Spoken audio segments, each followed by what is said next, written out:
weekly sip. Today I have something different for you. Most of you know that here in Canada we do not have Starbucks. Not really. Like there are a few Starbucks in some larger cities, but it's not really popular. What we have here are Tim Hortons, which is similar, just a bit less hipster. Starbucks' only real presence in Canada are these pre-made frappuccinos. You can find these things everywhere. I think this is basically the Canadian replacement for having an actual Starbucks location, since they never really seem to get popular here. I don't know if Americans have these. I mean, I assume so, probably. Anyway, it's just basically chilled flavored coffee, and I'm going to have it this morning in lieu of my regular coffee. Ooh, there's a wrapper. Yeah. Oh. Yeah.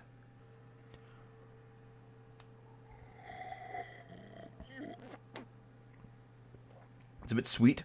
There's more foam than I'd like. But you know what? Not bad. I'd also like to announce that tonight is the community movie night. What that means is that I'll be streaming on this channel with a bunch of people who have donated money to the show in a voice call. And we'll be watching a terrible movie, and we'll be having a good time laughing at it. This will also be the time when I show off fan art, and I open up packages that people have sent me over the past month. I try to do one of these community movie nights once a month at the end of every month. And if you want in on it, all it takes is $5. Donating $5 to the show, either by subbing to my Twitch channel, twitch.tv/gameboomers.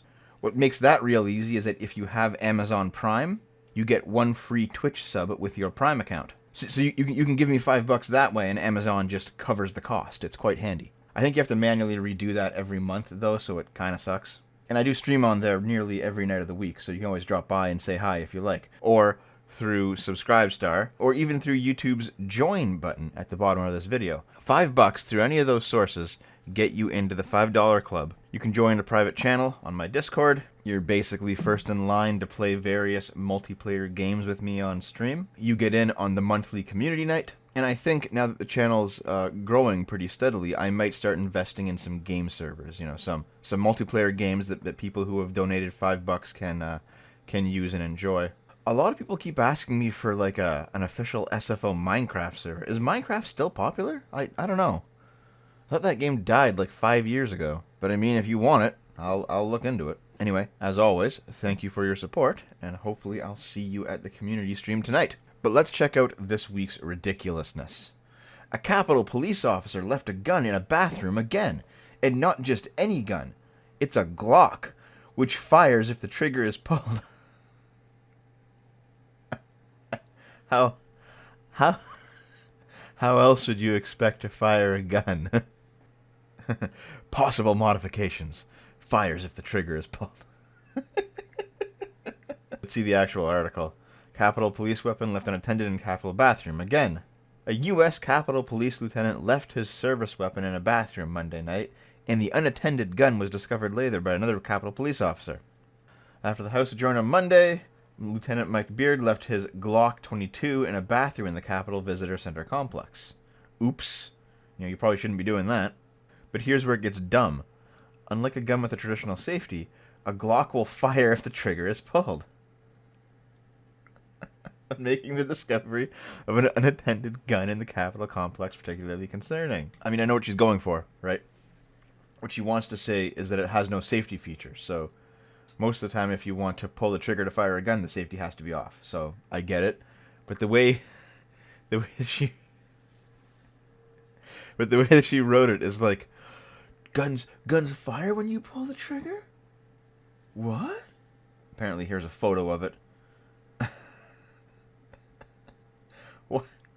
Why? Madison County man sues Huntsville clinic after girlfriend gets an abortion.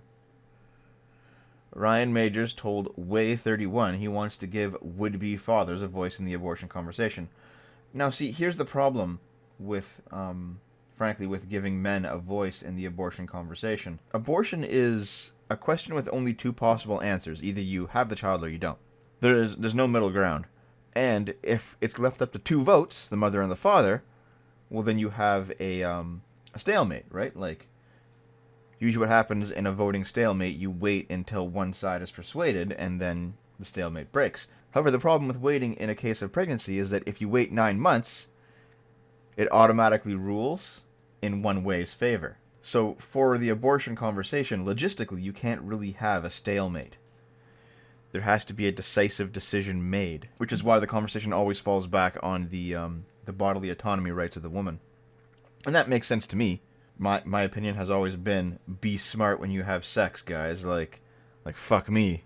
I'm here for men who actually want to have their baby. It's been nearly 2 years since Megger's girlfriend aborted their baby. It was just like my whole world fell apart. I believe every child from conception is a baby and deserves to live. See, I'm not saying this guy doesn't deserve pity. I'm not saying this guy didn't go through nothing, and he obviously needs a chance to recover from this. It's not like he can just throw this away. From his point of view, he lost a kid, and that is a legitimate point of view. But it would become a fucking horror show if one person could take away the bodily autonomy rights of another person, regardless of gender. We're talking about abortion right now, but any way that you cut it, it would still be terrible. I'm not saying abortion's good. It's obviously not good. You wouldn't recommend to somebody that you love to go have one on a whim because it's fun. But at the same time, it's the best of a bad situation. Maybe Ryan Megger here should be talking to himself a little bit and saying, okay, I'm in this awful situation. My child was aborted. Rather than filing suit and blaming the woman and blaming the legal system, how about you think back a bit and figure out how you got yourself into this situation? Because you did get yourself into this situation. Maybe you were stupid regarding how you had sex.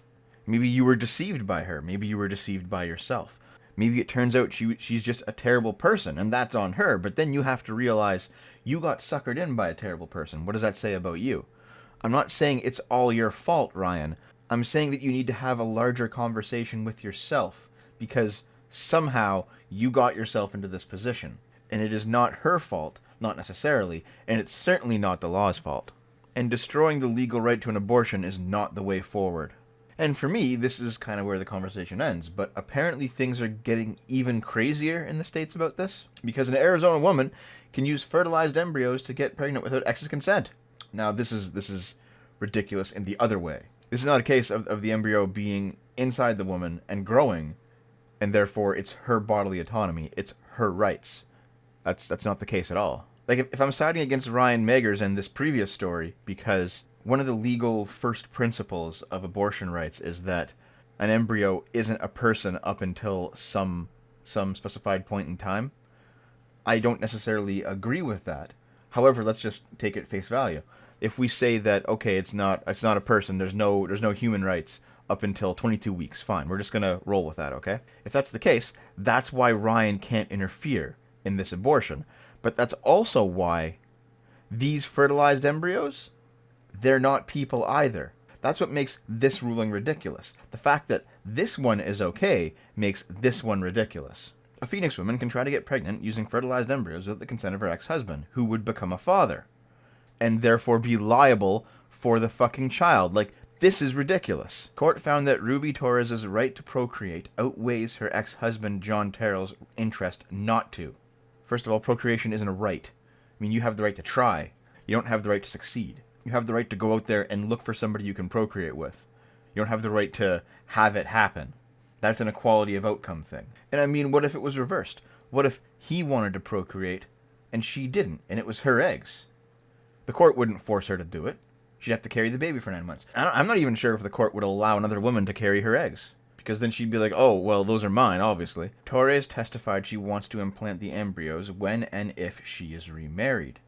Well, why don't you just get the guy that you remarry to fucking be the father? Like Christ, man. This case might seem like a unique circumstance, but Arizona legislators took up the debate last year and passed a law motivated by Torres' case. State law now requires that viable embryos from a divorced couple be awarded to the parent who will allow a child to be born. It also states the other parent has no rights or obligations. Well, at least now there's a law in place to prevent this kind of nonsense from happening again.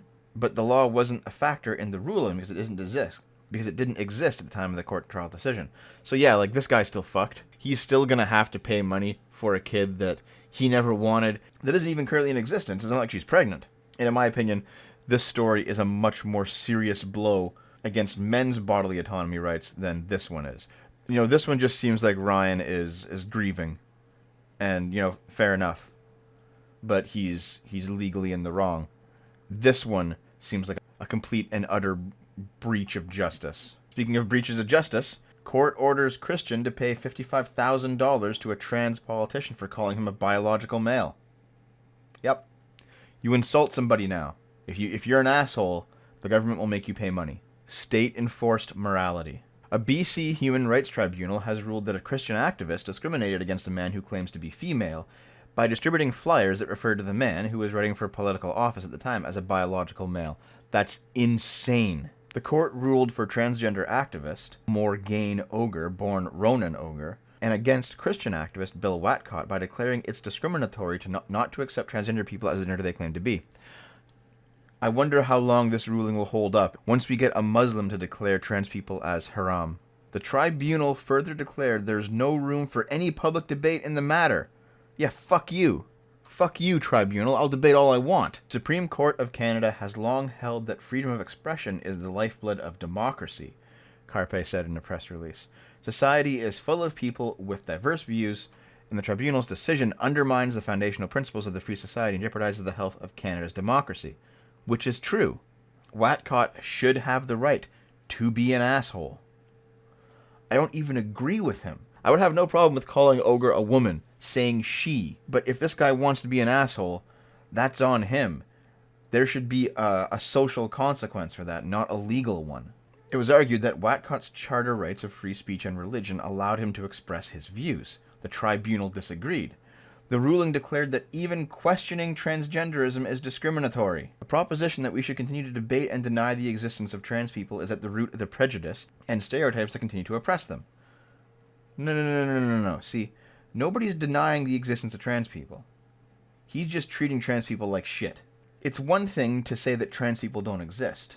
It's another thing to say, that trans woman, I'm going to call them a man.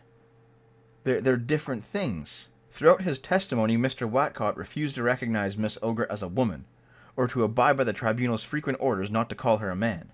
Yeah, that's the heart of the case, is that he holds a different position on this. The conversation does not start with you automatically being right here. It is really so encouraging to have the tribunal say you can't argue that, you're just commentating on a legitimate public issue, because this is not a public issue.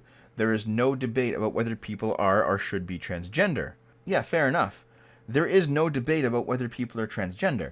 There is no debate about whether people should be transgender. In my opinion, that's a settled debate. If you want to do it, do it. However, there is a very serious debate about whether other people should be forced by the government to accept your position. When Ogre's lawyer berated Watcott's lawyer for having misgendered Ogre 5 times, Watcott demanded that the tribunal stop bullying his lawyer and shouted, "The emperor has no clothes.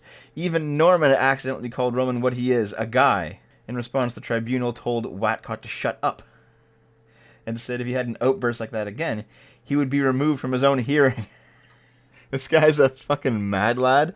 However, this tribunal just seems like a sham, like a joke trial. It's fucking disgusting. Let's head south of the border, though. Alexandria Ocasio-Cortez suggested members of Congress should get paid more. But a majority of Americans want the complete opposite. Okay, remember when Ocasio-Cortez was this stalwart figure, this bulwark of workers' rights? Now that she's a congresswoman, please pay me more. Give me more of the money. Gibbs. She went from socialist hero to President Maduro really fast, didn't she? Didn't take her that fucking long to get corrupted. This is real communism, guys. This is how it happens every single time. Because the ideologue doesn't live in a practical world, they have no inner defenses against practical corruption. So when they're offered power and money, they just take it. I mean, really, Alexandria, what do you think you deserve the money for? Your Green New Deal flopped. Everyone thinks you're a fucking joke. And the only thing you're doing is rotting your own party from the inside out. 55% of Americans think Congress should get a pay cut. That's because Congress isn't fucking doing anything. Isn't this one of the most malign Congresses to ever exist in the United States? Ocasio-Cortez said that raising staffer pay helps get money out of politics, and that increasing the salaries for members of Congress could do the same. It might just give them more money. You could bump the salary, $10,000. You can bump it $100,000. But at the end of the day, getting a couple million from a company, it's not going to compare. Giving people more money does not equate to giving them more fortitude. How about this? Let's compromise. I know Ocasio-Cortez has no idea how to fucking compromise, but let's compromise on this. I think we should give Congress people a raise in pay, and I also think that we should enforce term limits on them. Why don't we do that? Why don't we do that? Oh, does not a single person in Congress want to talk about giving themselves term limits? Does nobody want to bring that up? Yeah, they never fucking do they? Let's end with a bonus Movie Bob watch. Biological determinism is a hell of a thing to still believe in a world when we've known for more than half a century that you can plop the code for something in a petri dish, drop in a micron of this or that chemical, stir the goop, and change the whole animal. Bob, please reread what you just wrote. Biological determinism isn't real because we've discovered that we can change your genes. If we can change your genes, then your genes don't matter. Bob, why would you change the genes of an animal if it didn't matter to do so? Maybe it's because you can change genes to have an effect. Almost as if genes have an effect. Almost as if biology has an effect, Bob, you fat fuck. Or maybe what he's saying is that there's a moral imperative to genetically alter everybody to be a member of his progressive Ubermensch. Maybe that's what he's going for. Movie Bob 2019. If you hold wrong or unsanctioned opinions, just operate on you until you hold the right ones. I mean, that would explain the left's recent push to try and get lithium in the water supply or attach magnets to your brain so that you think differently. If people's politics aren't approved of, just alter them until they submit. It's fucking harrowing. Alright guys, I am done for today. Thank you very much for coming along with me on this wild ride. Thank you very much for supporting the channel. We've seen some pretty amazing growth recently. As I said at the start, if you want to support the channel, I have various integrations and bots set up so that if you give $5 on Twitch, you get a purple rank on the Discord. You get a green rank on the Discord if you gave $5 on Subscribestar. And either way, you get to join the $5 Club channel, where tonight we will pile into the voice chat and we will watch a movie and have a real good time doing so. So, if that's something that sounds like it might interest you, please drop by tonight and say hi. I hope to see you there. I love you.